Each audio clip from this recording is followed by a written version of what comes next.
Sou o professor Feliciano e nesse vídeo nós vamos conversar sobre o pré-sal, questionar a relação entre o pré-sal e o golpe do impeachment da Dilma Rousseff. No ano de 2019, Bolsonaro fez a sua viagem internacional e passou pela Arábia Saudita. Lá ele se encontrou com o príncipe herdeiro da Arábia Saudita, que propôs que o Brasil entrasse para a OPEP. Em outubro, o presidente Bolsonaro disse que gostaria pessoalmente que o Brasil se tornasse membro da OPEP durante um fórum na Arábia Saudita, país líder de fato do cartel. De acordo com o chefe de Estado, o Brasil recebeu um convite formal que poderia ser o primeiro passo para entrar na organização. Mas o presidente da Petrobras, Roberto Castello Branco, afirmou em entrevista à agência Bloomberg que o Brasil não está considerando a possibilidade no momento. Após assistirmos o vídeo, o que a gente pode destacar? Primeiro, que Bolsonaro foi na Arábia Saudita conversar com o príncipe herdeiro, ele recebeu o Bolsonaro. Nessa conversa, o príncipe herdeiro propôs um financiamento para o Brasil de 10 bilhões de dólares, não é pouco dinheiro não, 10 bilhões de dólares, e em seguida engatou na história. Olha, eu gostaria que o Brasil entrasse para a OPEP. Bolsonaro ouviu a proposta do príncipe, ficou enaltecido, chegou no Brasil e contou para todo mundo, afinal de contas ele era um grande negociador, havia conseguido uma proposta de empréstimo de 10 bilhões e que ele, o príncipe herdeiro, havia pedido para que o Brasil entrasse na OPEP.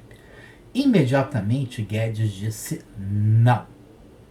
Quando você diz imediatamente Guedes disse não, a pergunta é: quem é o presidente do Brasil? E eu vou dizer para você que o presidente do Brasil é Bolsonaro. Porém, os financistas, a Faria Lima, é que manda. Guedes está ali representando a Faria Lima, representando o capital financeiro brasileiro. Mas por que o capital financeiro brasileiro não quer que o Brasil entre na OPEP? Ora, não quer que o Brasil entre na OPEP porque a Petrobras será vendida. Eles vão ganhar dinheiro ganhando comissão na venda da Petrobras, não explorando a Petrobras e dando a participação, lucro da Petrobras para ser dividido para os brasileiros. Não é dessa maneira que se ganha dinheiro. Ganha esse dinheiro apropriando-se dos lucros da Petrobras, tornando ela privada. A proposta da OPEP implicaria em tornar a Petrobras estatal, como é estatal, por exemplo, no Catar, na Arábia Saudita.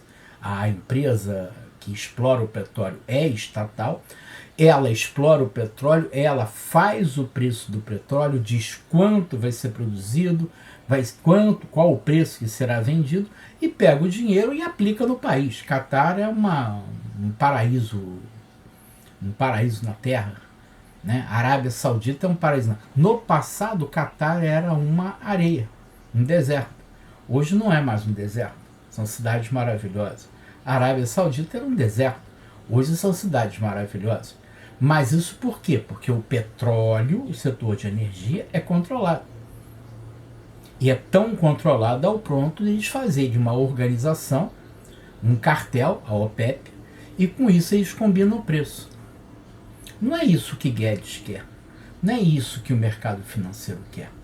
O que o mercado financeiro quer, se eu me perguntar o que o mercado financeiro quer, eu vou dizer para você: os ricos do Brasil, a elite financeira, ou a elite religiosa também, assim como a elite dos artistas, vivem na Flórida. Gugu vivia na Flórida. Bispo Macedo vive na Flórida. Os grandes banqueiros brasileiros vivem na Flórida. Eles passeiam não, é como se eles saíssem do centro do Rio de Janeiro, fossem para a Barra da Tijuca de carro, eles pegam um aviãozinho e vão para a Flórida. Eles não têm compromisso com o país, eles não têm compromisso com o Brasil. Então, para essas pessoas, o Brasil entrar na OPEP significaria a perda de determinados valores que eles poderiam explorar com a exploração da Petrobras. Mas, você viu lá, o Bolsonaro queria e o Guedes disse não. Quem manda no Brasil Você já sabe, é a Faria Lima.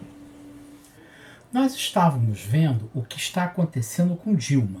Então, o propósito da postagem foi falar da relação entre o impeachment da Dilma, o golpe perpetrado contra a Dilma, e o pré-sal. Vamos voltar um pouco o tempo atrás. Quando o Lula foi informado que o pré-sal tinha petróleo no pré-sal. Nós estávamos em 2007. Lula estava fazendo uma viagem internacional no Chile, encontrou com Hugo Chávez e, ao lado de Hugo Chávez, ele recebeu a informação.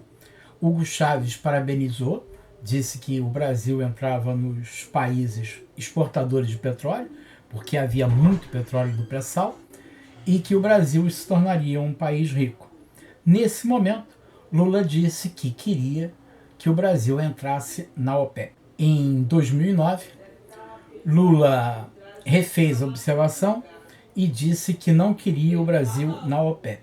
No meio tempo, entre uma data e outra, Lula disse que desejava e queria informar aos países que consomem petróleo que o petróleo brasileiro seria vendido mais barato para forçar a queda no preço dos petróleos da OPEP. Um dos grandes problemas que nós temos com relação ao petróleo diz respeito ao preço, porque a OPEP se fecha como um cartel e regula a produção. Se ela aumenta a produção, aumentando a oferta de petróleo, o preço do petróleo cai. Se a OPEP reduz a produção, o preço do petróleo aumenta porque há restrição de oferta.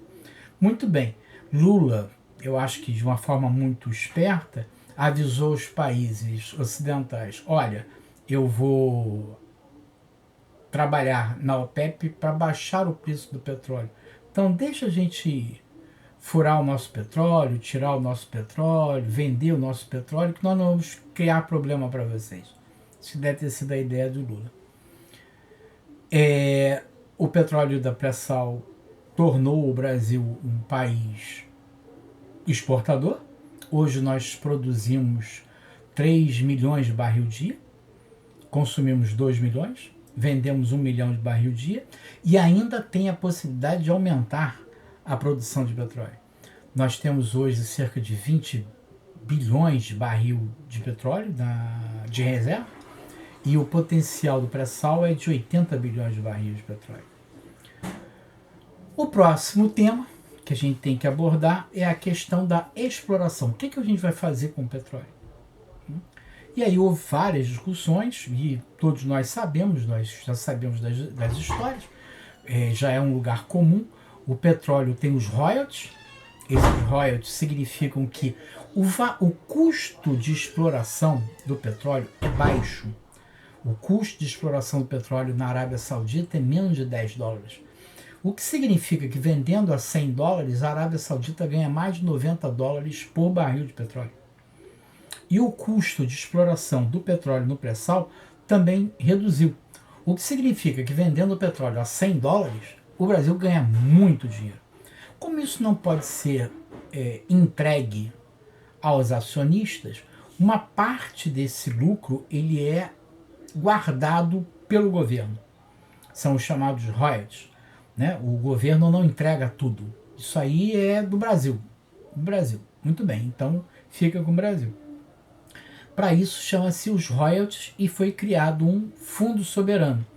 O fundo soberano você vai encontrar em vários países produtores de petróleo, porque é uma necessidade de se enxugar, é muito dinheiro, muitos dólares. E esse excesso de dólares que pode entrar na economia pode dar problema. Se há um excesso de dólares na economia brasileira, o preço do dólar cai. E no momento que o preço do dólar cai, os produtos estrangeiros ficam muito baratos.